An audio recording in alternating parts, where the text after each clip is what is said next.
Coronavirus obviously has created a global state of uncertainty. I think we're going to be having a mental health crisis now. COVID-19 can be characterized as a pandemic.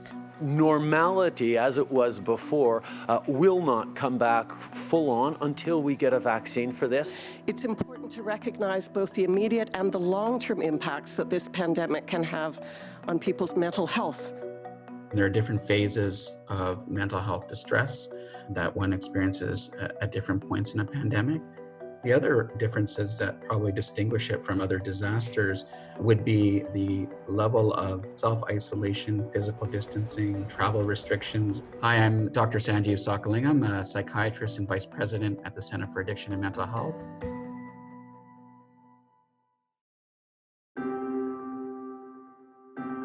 It starts with a fever and feels like the flu. A mystery illness known as severe acute respiratory syndrome, or SARS.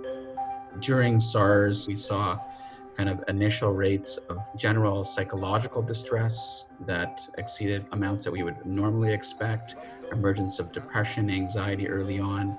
And in individuals that were involved, we also see persistence of some of those symptoms after SARS. Let's get out of here. If we go to other disasters like 9/11, for example, as a kind of disaster that was abrupt, I think it's different in the sense of what we're seeing right now.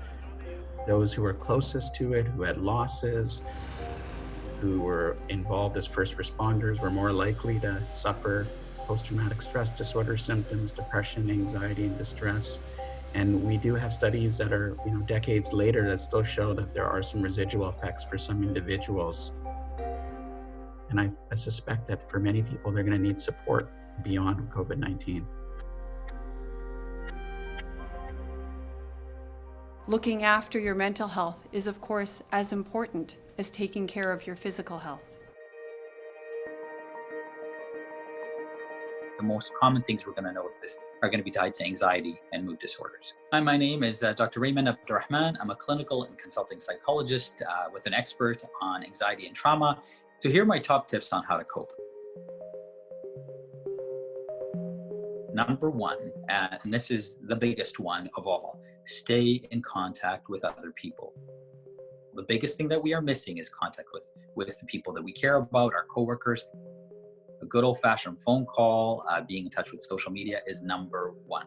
Number two, we want to manage the amount of information coming in. We need to be informed. The World Health Organization is now calling the global coronavirus outbreak a pandemic. The news is tough, the predictions blunt. But we don't need to be inundated with a lot of this information. So limit your access to the news. Set a time where you can actually touch base and find out what you need to, and then carry on with your regular day.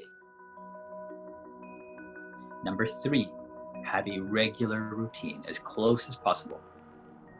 It won't be what you're used to, but set a routine as much as you can. And so my next point is ultimately about learning to be okay with things not being perfect. We have to revisit what it means to be professional. We won't be as productive. We want to have this balance between, being active and busy, but not overdoing it to the point that we're stressing ourselves out.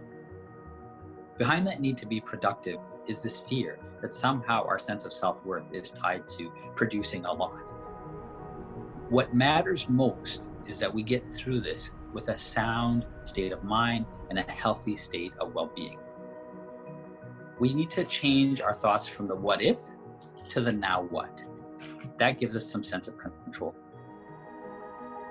The more we're able to write them down, that will give us greater control over things instead of just looping them through in our heads.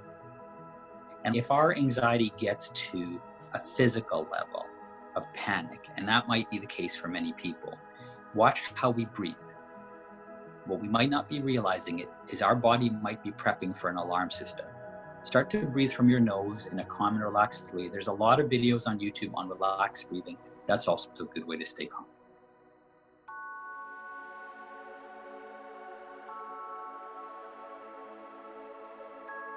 And last but not least, there's a lot of mental health providers who are providing phone consultation or video consultation. accept that. There's a lot of organizations around the world, actually, that are now producing free access to health resources about how to manage mental health in this time. Look for them. Follow those tips. That's one of the best things you can do.